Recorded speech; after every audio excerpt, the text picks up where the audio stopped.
Hey, bonjour tout le monde, bienvenue dans une nouvelle vidéo sur la chaîne de Guildars29. Donc, sans plus tarder, on va faire le preview pour la saison 2023-2024 pour les Stars de Dallas. Donc, on va regarder les statistiques de la saison passée en 2022-2023. Les Stars de Dallas ont très bien fait. Donc, si on regarde les statistiques pour les joueurs, pour les buts, on a Robertson avec 46 buts, Hintz avec 37 et Jamie Benn avec 33. Donc, beaucoup de marqueurs de 30 buts dans cette équipe-là. Une très bonne offensive de cette équipe. Si on regarde pour les points, on a Robertson qui a connu une saison fantastique avec 109 points. Jamie Benn qui a retrouvé ses airs il y a quelques années avec 79 points et Pavelski avec 77. Donc vraiment, offensivement, cette équipe-là n'a aucun problème. Ensuite de ça, si on regarde pour les gardiens de but, on a Jake Oettinger qui a eu un 919 de pourcentage d'arrêt, 11.8 goal save above expected, ce qui est très très bon. Une très bonne saison pour un jeune gardien de son âge. Donc il va encore s'améliorer cette saison, ça va être très très bien.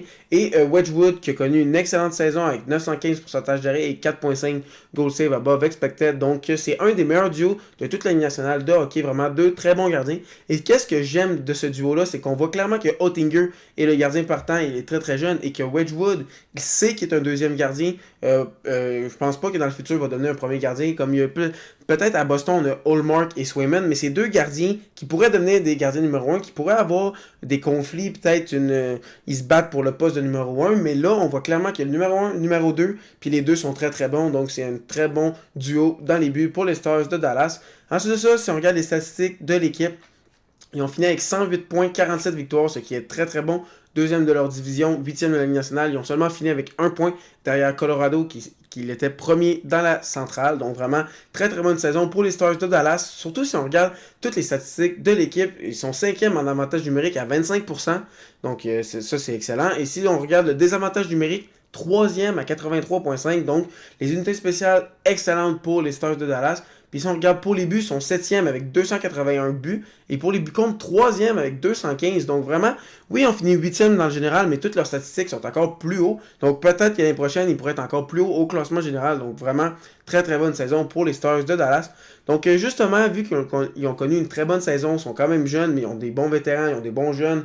Ils n'ont pas vraiment de faiblesse en attaque, en défense ou dans les buts. Donc ils n'ont pas vraiment beaucoup de changements qui ont été faits pour les joueurs. Donc il y a seulement à ajouter quelques joueurs. Ils ont ajouté Matt Duchene, Sam Steele et Craig Smith. Et eux qui sont partis, Max Domi, Kiviranta, Miller et Glenn Dunning. Donc ils ont vraiment remplacé les joueurs qui sont partis en profondeur par Steele et Smith. Et Max Domi est parti, il était allé chercher à la date limite des transactions. Ils l'ont remplacé par Matt Duchene, qui est selon moi un gars qui va faire à peu près le même nombre de points que Domi, mais qui est plus, comment dire, on peut l'utiliser un peu plus partout. Je trouve que c'est un meilleur centre. Domi, oui, il peut jouer centre, mais il est plus ailier. Donc vraiment, je trouve que c'est une très bonne ajout de Duchene, Steele et Smith, mais il n'y avait pas vraiment besoin d'aller chercher le gros joueur de défense, aller chercher un gardien. Il y avait déjà tout ça dans leur équipe. Donc on va aller regarder l'alignement plausible pour la saison prochaine pour les Stars de Dallas. Donc nous avons Jason Robertson, Robbie Hintz et Joe Pavelski. Depuis quelques années, ce trio-là devient un des meilleurs trios de toute la Ligue nationale de hockey. On dirait qu'il y a vraiment une très belle chimie entre les trois. On a Robertson qui est vraiment la star de cette équipe-là, qui fait des saisons de 100 points et plus. On a Robbie Hintz, quand même très bon dans les deux sens de la patinoire, puis on a vu en série l'année passée qui est capable d'exploser quand le moment est important. Et Joe Pavelski, un des meilleurs vétérans de toute la Ligue nationale, vraiment il est là dans les moments importants, capable de jouer physique, un bon leader, capable de jouer devant le filet. Donc vraiment, très bon premier trio. C'est ça, sur le deuxième trio, on aurait Jamie Benn, Wyatt Johnson et Evgeny Dadonov. Là, du monde qui pourrait me dire pourquoi tu as mis Dadonov sur le deuxième trio, pourquoi tu mets pas Duchene ou Seguin. Parce que l'année passée, oui, avec les Canadiens, ça a vraiment été désastreux, honnêtement. Honnêtement, Dadonov était vraiment mauvais. Mais quand il est arrivé avec les Stars, on dirait que ça a bien marché. Vraiment, la chimie sur ce deuxième trio-là était très très bon en série ou en saison. Ça a vraiment marché avec Ben et Johnston. Donc, je me suis dit pourquoi pas le remettre là, voir si ça va encore fonctionner. Puis si ça fonctionne pas, tu montes un Seguin. Après ça, tu peux même le descendre à un quatrième trio si ça fonctionne vraiment pas. Donc, pour moi, Dadonov pourrait commencer la saison sur le deuxième trio. Ce qui met beaucoup de profondeur à cette équipe-là. Parce que tu te retrouves avec un troisième trio avec un Marchman, Duchene et Seguin, ce qui est honnêtement pour moi peut-être même un deuxième trio. Donc ils ont quasiment un premier trio excellent, puis deux excellents deuxième trio. Donc vraiment cette équipe-là en attaque est très très très bonne. C'est ça, si tu regardes le quatrième trio, tu as Smith, Faxa et Dylan Andrea. Donc vraiment tu as un bon alignement, que ce soit premier, deuxième, troisième ou quatrième trio. En plus de ça, j'ai entendu dire que Logan Stankoven était prêt à faire l'alignement. Donc on va voir au camp d'entraînement s'il est capable de trouver sa place. Mais moi je me suis dit, je sais pas trop où le mettre dans mon alignement parce que oui, c'est un bon joueur, mais dans le top 9, qui t'enlève? T'enlèves Hintz, Johnson, Duchesne, Seguin, Ben, je sais pas qui enlever, je comprends pas où je pourrais le mettre. Puis là, tu me dis, mais mets-le sur le quatrième trio, enlève Diane Andrea. Mais moi, je sais pas si Stankoven est le type de joueur qui peut jouer sur un quatrième trio, parce que le quatrième trio, t'es connu pour être un peu meilleur défensivement, jouer physique, mais lui, Stankoven, c'est plus un joueur de talent qui a besoin de jouer avec des joueurs de talent, donc on va voir s'il va être capable de faire l'alignement. Ensuite, ça, en défensive, on a Suter avec Heiskanen, une très bonne paire. Heiskanen, vraiment fantastique. Selon moi, il va être dans le top 10 pour le Norris l'année prochaine, puis ça pour les années à venir. Ensuite, ça, on a Lindell et Akampa, très bon deuxième paire. Une troisième paire de Harley et Longvist. Donc vraiment une très bonne défensive avec des jeunes défenseurs, mais avec des vétérans aussi comme Suter et Lindell. Donc vraiment, j'adore cette défensive. Ensuite de ça, dans les buts, comme on a parlé un peu plus tôt, on a Oettinger et Wedgwood, un des meilleurs duos de toute la Ligue nationale.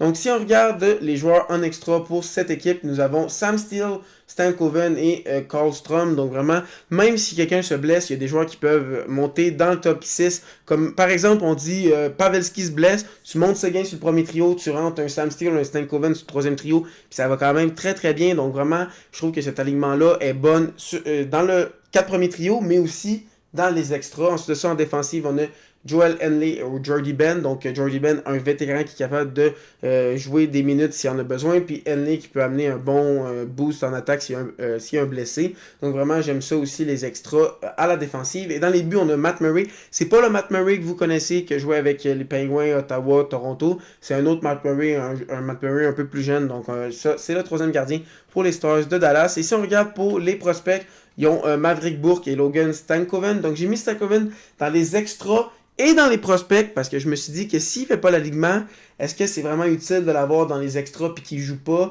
Donc, tu pourrais l'envoyer dans les mineurs. Donc, s'il ne fait pas l'alignement, je le vois plus retourner soit dans les AHL ou dans les mineurs, tout dépendant où il a le droit de jouer.